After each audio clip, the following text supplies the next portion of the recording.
একাদশ ও দ্বাদশ শ্রেণীর সুপ্রিয় শিক্ষার্থীবৃন্দ, আশা করি তোমরা সুস্থ এবং নিরাপদে আছো। তো সবার প্রতি শুভকামনা জানিয়ে আমি আমার আজকের ক্লাস শুরু করছি। তো সুপ্রিয় শিক্ষার্থীবৃন্দ, পৌরনীতি ও সুশাসন অনলাইন ক্লাসে তোমাদের স্বাগত জানাচ্ছি। আমি সাকিনা আহমেদ, প্রভাষক, রাষ্ট্রবিজ্ঞান বিভাগ, কর্ণফুলী সরকারি কলেজ, কাপ্তাই, রাঙ্গামাটি, পার্বত্য জেলা। প্রিয় শিক্ষার্থীবৃন্দ, আমি আজকে তোমাদের যে বিষয়টা নিয়ে ক্লাস নিব সেই বিষয়টা হচ্ছে গণতন্ত্র। তো বিভিন্ন ধরনের সরকার রয়েছে, ডিফারেন্ট টাইপস অফ গভর্নমেন্টের মধ্যে গণতন্ত্র অন্যতম। তো আজকে গণতন্ত্র কাকে বলে, গণতন্ত্রের সংজ্ঞা এবং গণতন্ত্রের বৈশিষ্ট্য নিয়ে আলোচনা করব। তো বর্তমানে বা চলমান বিশ্বে গণতন্ত্র হচ্ছে সবচেয়ে জনপ্রিয় শাসন ব্যবস্থা, সবচেয়ে আলোচিত এবং বহুল ব্যবহৃত একটা শাসন ব্যবস্থা। তো সহজ কথায় গণতন্ত্র হলো জনগণের শাসন, অর্থাৎ যে শাসন ব্যবস্থায় ক্ষমতার প্রকৃত মালিক হয় জনগণ, তাকে আমরা গণতন্ত্র বলে থাকি। তো রাজনীতিতে গণতন্ত্র একটি প্রাচীন ধারণা। কালের প্রবাহে আধুনিক বিশ্বে সর্বজনীনভাবে এ ব্যবস্থাটি সবচেয়ে কল্যাণকর ও কার্যকর সরকার ব্যবস্থা হিসেবে স্বীকৃতি পেয়েছে। প্রাচীন গ্রিসে সর্বপ্রথম গণতন্ত্রের ধারণার উদ্ভব হয়।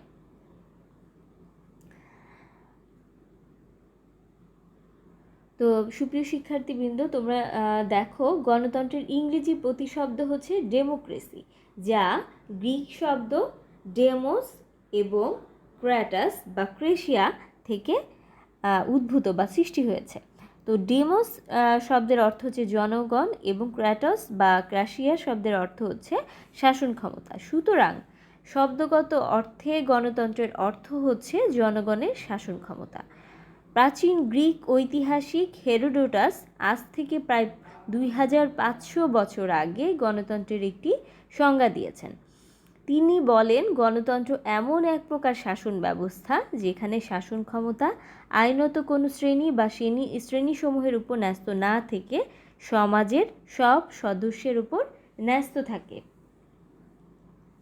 তো এই গণতন্ত্রের অনেক প্রামাণ্য সংজ্ঞা দিয়েছেন বিভিন্ন রাষ্ট্রবিজ্ঞানীগণ। তো আমরা এখানে উল্লেখযোগ্য কয়েকটি সংজ্ঞা এখানে তুলে ধরেছি। তো এখানে অধ্যাপক সিলি যে সংজ্ঞাটা দিয়েছেন সেটা আমি উল্লেখ করেছি। সেটা হচ্ছে, গণতন্ত্র এমন এক ধরনের সরকার যেখানে সকলের অংশগ্রহণের সুযোগ রয়েছে। তো গণতন্ত্র হচ্ছে এমন এক ধরনের সরকার যেখানে সকলের অংশগ্রহণের সুযোগ রয়েছে। তো রাষ্ট্রবিজ্ঞানী মিল কি বলেছেন? রাষ্ট্রবিজ্ঞানী মিল বলেছেন গণতন্ত্র সম্পর্কে যে সংজ্ঞা দিয়েছে সেটা হচ্ছে, গণতন্ত্র বলতে রাষ্ট্রের সার্বভৌম ক্ষমতায় সকলের প্রবেশাধিকার বোঝায়।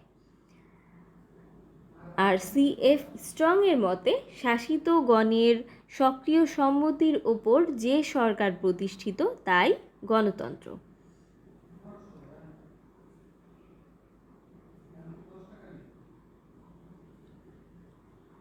তো C.F. স্ট্রংয়ের সংজ্ঞাটাই সবচেয়ে স্পষ্ট সবগুলো সংজ্ঞার মধ্যে তুলনামূলকভাবে, যে শাসিতগণের সক্রিয় সম্মতির উপর যে সরকার ব্যবস্থা প্রতিষ্ঠিত সেটা হচ্ছে গণতন্ত্র। তবে বর্তমানে প্রেসিডেন্ট লিঙ্কন প্রদত্ত মার্কিন প্রেসিডেন্ট লিঙ্কন প্রদত্ত সংজ্ঞাটাই বেশি জনপ্রিয়, যদিও তা আসলে খুব একটা স্পষ্ট না, অস্পষ্ট প্রকৃতির। তো তিনি বলেছেন, গণতন্ত্র হলো জনগণের জন্য এবং জনগণের দ্বারা প্রতিষ্ঠিত সরকার। তো এই যে সংজ্ঞাগুলো আমরা আলোচনা করলাম, এর পরিপ্রেক্ষিতে আমরা বলতে পারি আসলে গণতন্ত্র হলো জনগণের মতের ভিত্তিতে জনগণের মাধ্যমে পরিচালিত শাসন ব্যবস্থা। গণতান্ত্রিক ব্যবস্থায় জনগণই প্রত্যক্ষ বা পরোক্ষভাবে রাষ্ট্রের সার্বভৌম ক্ষমতার অধিকারী, অর্থাৎ জনগণই সব ক্ষমতার উৎস। বস্তুত এটি একটি দায়িত্বশীল শাসন ব্যবস্থা। তো বর্তমান বিশ্বের কিন্তু অধিকাংশ দেশে আমরা গণতন্ত্রকে শাসন পদ্ধতি হিসেবে বেছে নিতে দেখেছি। তো উদাহরণস্বরূপ আমাদের বাংলাদেশ, ভারত, যুক্তরাষ্ট্র, যুক্তরাজ্য, জাপান, অস্ট্রেলিয়া ইত্যাদি দেশের সরকার ব্যবস্থা আমরা উল্লেখ করতে পারি, বা এগুলো হচ্ছে উল্লেখযোগ্য। তো গণতন্ত্রের প্রকারভেদ আমরা একটু দেখি, যে গণতন্ত্র গণতন্ত্রের সংজ্ঞার দেখলে আমরা যেটা দেখি যে গণতন্ত্র জনগণের অংশগ্রহণ ও সম্মতির মাধ্যমে পরিচালিত একটি জনপ্রিয় শাসন ব্যবস্থা। তো এই শাসন ব্যবস্থায় কার্যত জনগণের শাসন প্রতিষ্ঠিত হয়। অতীতের ক্ষুদ্র নগর রাষ্ট্রের ক্ষেত্রে নাগরিকরা সরাসরি সরকারের কাজে অংশ নিত। এখনকার যে জাতি রাষ্ট্র বা জাতীয় রাষ্ট্র, যে বড় বড় যে রাষ্ট্রগুলো, আগে কিন্তু সেই রকম রাষ্ট্র ছিল না। আগেকার রাষ্ট্রগুলো ছিল ছোট ছোট নগর কেন্দ্রিক রাষ্ট্র। তো এই ক্ষুদ্র নগর রাষ্ট্রের ক্ষেত্রে নাগরিকরা সরাসরি সরকারের বিভিন্ন কাজে অংশ নিতে পারত। তবে আধুনিক যে বিশ্বের বৃহদায়তন ও জনবহুল রাষ্ট্র, সেখানে কিন্তু জনগণ তাদের নির্বাচিত প্রতিনিধির মাধ্যমে পরোক্ষভাবে শাসন কার্য পরিচালনা করে থাকে। সব জনসাধারণ কিন্তু সরাসরি শাসন কার্যে অংশগ্রহণ করতে পারে না। তারা কি করে,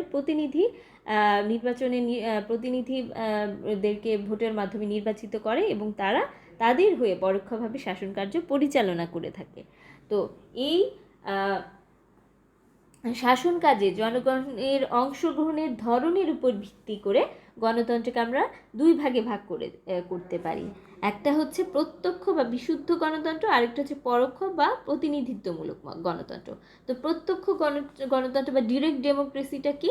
তো যে শাসন ব্যবস্থায় নাগরিকরা প্রত্যক্ষভাবে সরকারি কার্যাবলী অর্থাৎ প্রশাসন প্রক্রিয়ায় অংশগ্রহণ করে, তাকে আমরা প্রত্যক্ষ গণতন্ত্র বলে থাকি।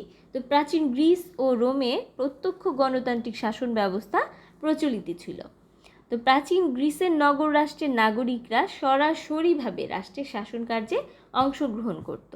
নাগরিকরা নির্দিষ্ট সময় একটি নির্দিষ্ট স্থানে সমবেত হয়ে আইন প্রণয়ন, রাজস্ব ও ব্যয় নির্ধারণ, সরকারি কর্মচারী নিয়োগ প্রভৃতি গুরুত্বপূর্ণ কাজ তারা সম্পাদন করত। তো মাঝে মাঝে তারা বিচার কাজও পরিচালনা করত।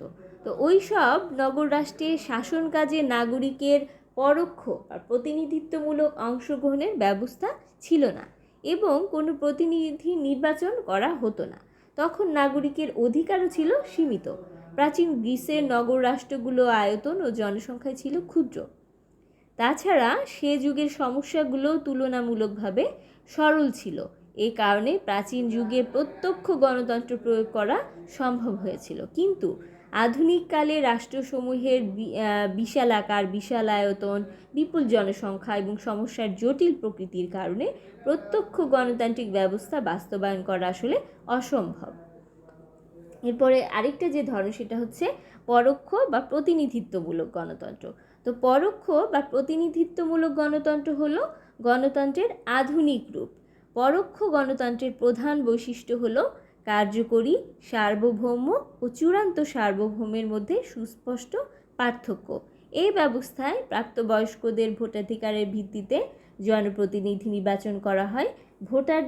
ভোটারদেরকে নিয়ে নির্বাচক মণ্ডলী গঠিত হয়। ভোটারদেরকে নির্বাচক মণ্ডলী বলা হয়, কারণ তারা নির্বাচন করে। তো এই জন্য তাদেরকে নির্বাচক মণ্ডলী বলা হয়। তো নির্বাচক মণ্ডলী তাদের ভোটাধিকার প্রয়োগ করে সরকার সৃষ্টি করে, অর্থাৎ এই নির্বাচক মণ্ডলী হচ্ছে চূড়ান্ত ক্ষমতার অধিকারী। তবে রাষ্ট্রের নীতি ও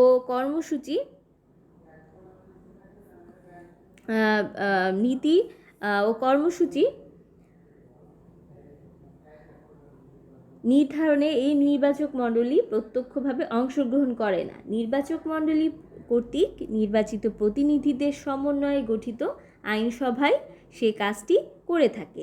যেহেতু আইনসভা জনগণ কর্তৃক নির্বাচিত এবং আইনসভার সদস্যদের মধ্য থেকেই শাসন বিভাগের সদস্যগণ নির্বাচিত হন, সেহেতু তারা সাধারণত জনমতের অনুকূলে প্রশাসন তথা রাষ্ট্র পরিচালনা করার জন্য সচেষ্ট থাকেন। পরোক্ষ গণতান্ত্রিক বা শাসন ব্যবস্থায় সাধারণত আইনসভায় কার্যকরী সার্বভৌম ক্ষমতার অধিকারী। বর্তমান বিশ্বের অধিকাংশ গণতান্ত্রিক রাষ্ট্রেই পরোক্ষ গণতন্ত্র চালু রয়েছে। তো এই শাসন ব্যবস্থায় নির্দিষ্ট সময় পর বা অন্তর জনগণ নির্বাচনের মাধ্যমে প্রতিনিধি নির্বাচিত করে থাকে। জনগণের নির্বাচিত প্রতিনিধিদের ওপরেই শাসন ব্যবস্থা বা সরকার পরিচালনার দায়িত্ব থাকে। তো পরোক্ষ গণতন্ত্র সম্পর্কে জন স্টুয়ার্ট মিল বলেছেন, পরোক্ষ গণতন্ত্র হলো সেই রকম শাসন ব্যবস্থা যেখানে সমগ্র জনগণ বা জনগণের অধিকাংশ তাদের নির্বাচিত প্রতিনিধিদের মাধ্যমে শাসন ক্ষমতার ব্যবহার করে। পরোক্ষ গণতান্ত্রিক নির্বাচন ব্যবস্থাই হলো জনগণ ও তাদের প্রতিনিধিদের মধ্যে প্রধান যোগসূত্র। তো বৃহদায়তন ও জনবহুল রাষ্ট্রে পরোক্ষ গণতন্ত্রই বিশেষ উপযোগী ও কাম্য। আসলে বর্তমানে আমরা সকল রাষ্ট্রে আসলে পরোক্ষ গণতন্ত্রটাই দেখে থাকি, প্রত্যক্ষ গণতন্ত্র খুব একটা এখন আর আধুনিক যুগে আমরা প্রয়োগ হতে দেখি না। তো এখন আমরা একটু আলোচনা করব গণতন্ত্রের বৈশিষ্ট্যগুলো।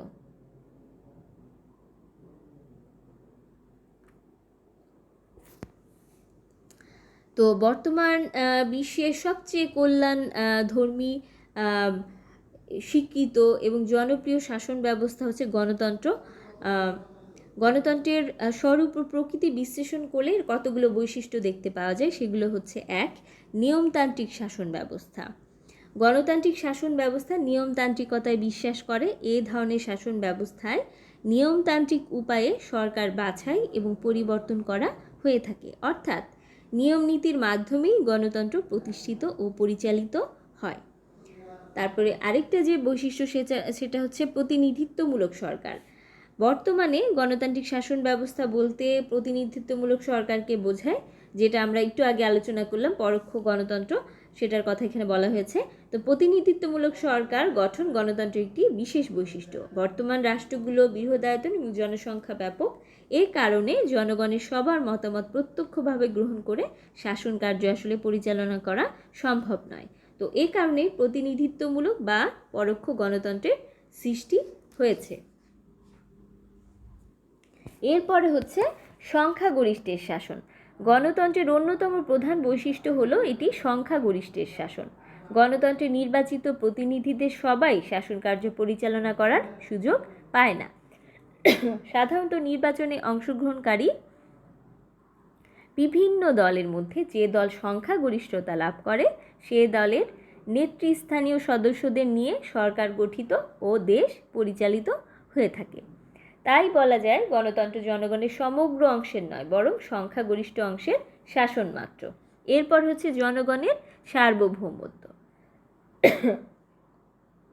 গণতান্ত্রিক শাসন ব্যবস্থায় জনগণই প্রকৃত সার্বভৌমত্বের অধিকারী। তো এ ব্যবস্থায় জনগণ কর্তৃক নির্বাচিত প্রতিনিধিরাই শাসন ক্ষমতা পরিচালনা করে। এরপরে দায়িত্বশীল বা জবাবদিহিমূলক শাসন ব্যবস্থা।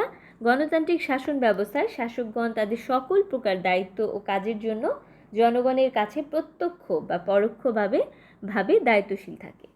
এ কারণে সরকারের দায়িত্বশীল ব্যক্তিদের তাদের কাজের জন্য জনগণের কাছে জবাবদিহি করতে হয়। জনমতের প্রাধান্য। গণতান্ত্রিক শাসন ব্যবস্থা জনমতের প্রাধান্যের ওপর প্রতিষ্ঠিত। গণতন্ত্রে জনমতকে কোনোভাবেই উপেক্ষা করা যায় না। জনমতের ওপর নির্ভর করে গণতান্ত্রিক সরকারের স্থায়িত্ব। জনমত হলো গণতন্ত্রের প্রাণস্বরূপ। বহুদলীয় ব্যবস্থা। গণতান্ত্রিক শাসন ব্যবস্থার একটি গুরুত্বপূর্ণ বৈশিষ্ট্য বহুদলীয় ব্যবস্থা। পরোক্ষ গণতন্ত্রে বিভিন্ন রাজনৈতিক দল থাকে। রাজনৈতিক দলগুলো সবসময় তাদের নীতি ও কর্মসূচির পেছনে জনগণের সমর্থন লাভের চেষ্টা করে। নির্বাচনে যে দল জয়লাভ করে সে দল সরকার গঠন করে। যেসব দল ক্ষমতায় অধিষ্ঠিত হতে পারে না তারা সরকারের বাইরে থেকে সাধারণত গঠনমূলক সমালোচনা ও বিরোধিতা করে সরকারকে সঠিক পথে পরিচালিত করে থাকে। এরপর হচ্ছে আইনের শাসন। গণতন্ত্রের অন্যতম বৈশিষ্ট্য হচ্ছে আইনের শাসন। আইনের চোখে সবাই সমান এবং কেউ আইনের ঊর্ধ্বে নয়। আইনের শাসন বলতে আরও বোঝায় আইনের কর্তৃত্বই সর্বোচ্চ।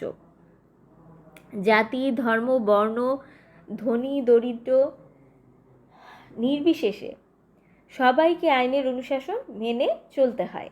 আইনের বিধানের বাইরে কাউকে শাস্তি দেয়া যায় না। এরপর হচ্ছে সংবিধানের প্রাধান্য। আধুনিক উদারনৈতিক গণতান্ত্রিক ব্যবস্থায় সংবিধান দেশের মৌলিক আইন হিসেবে স্বীকৃত। সরকারের 3টি বিভাগ এবং সব ব্যক্তি বা সংস্থাকে সংবিধানের শ্রেষ্ঠত্ব মেনে চলতে হয়। কেউই সংবিধানের ঊর্ধ্বে থাকতে পারে না। যুক্তরাষ্ট্রের সংবিধানের 6 নং ধারায় সংবিধানকে দেশের সর্বোচ্চ আইন হিসেবে বর্ণনা করা হয়েছে। এরপরে হচ্ছে 10 নম্বর যে আমাদের পয়েন্ট বা বৈশিষ্ট্য, সেটা হচ্ছে বিচার বিভাগের নিরপেক্ষতা। বিচার বিভাগের স্বাধীনতা গণতন্ত্রের অন্যতম গুরুত্বপূর্ণ বৈশিষ্ট্য হিসেবে স্বীকৃত। গণতন্ত্রে বিচার বিভাগ সুষ্ঠু, স্বাধীন ও নিরপেক্ষভাবে কাজ করতে পারে। রাষ্ট্রের অন্যান্য বিভাগ বিচার বিভাগের কাজে হস্তক্ষেপ করতে পারে না। এরপর হচ্ছে স্বাধীন প্রচার মাধ্যম। গণতন্ত্রের অন্যতম প্রধান বৈশিষ্ট্য প্রচার মাধ্যমের স্বাধীনতা। প্রচার মাধ্যমের স্বাধীনতা সুষ্ঠু জনমত গঠনে গুরুত্বপূর্ণ ভূমিকা পালন করে থাকে। প্রচার মাধ্যম স্বাধীন থাকলে এটি সরকারের অবস্থান ও কর্মকাণ্ড প্রচারের পাশাপাশি নির্বিঘ্নে বিরোধী দল তথা জনগণের মতামত বা প্রতিক্রিয়া প্রকাশ করতে পারে। এরপর হচ্ছে নাগরিক অধিকার সংরক্ষণ। গণতন্ত্রে নাগরিক অধিকার সংরক্ষণের ব্যাপারে গুরুত্ব আরোপ করা হয়। এ ব্যবস্থায় নাগরিকের সামাজিক, রাজনৈতিক ও অর্থনৈতিক অধিকারসমূহ স্বীকার করা হয় এবং এসব অধিকার সংরক্ষণের ব্যবস্থাও রাখা হয়।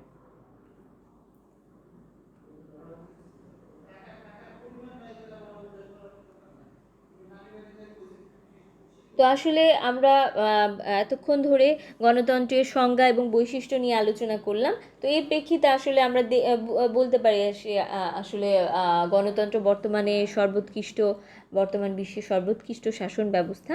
তো এই শাসন ব্যবস্থার বেশ কিছু সমালোচনা বা এর কিছু ডিমেরিটস থাকলেও, কিছু খারাপ দিক থাকলেও এটাকে আসলে গ্রাহ্য এবং সর্বোৎকৃষ্ট শাসন ব্যবস্থা বলা হয় বর্তমানে। তো প্রিয় শিক্ষার্থীবৃন্দ, তোমরা আজকের ক্লাসটি খুব মনোযোগ সহকারে ফলো করবে। ভালো মতো আমি যে আজকে আলোচনা করলাম বিষয়গুলো আত্মস্থ করার চেষ্টা করবে। আর যদি তোমাদের কোনো মন্তব্য থাকে, যদি তোমাদের কোনো সমস্যা থাকে, সেগুলো অবশ্যই আমাকে কমেন্ট করে জানাবে।